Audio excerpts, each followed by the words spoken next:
কাছে রূপ হবে না। সে যে মুক্ত কেশির শক্ত বেড়া, তার কাছেতে জং ঘেঁষে না।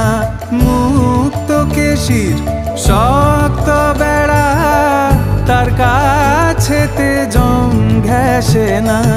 মন রে কৃষিকাজ জানো না, মন রে কৃষিকাজ জানো না। এমন মানব জমিন রইল পতিত, আবাদ করলে ফলতো সোনা। মানব জমিন রইল পতিত, আবাদ করলে ফলতো সোনা।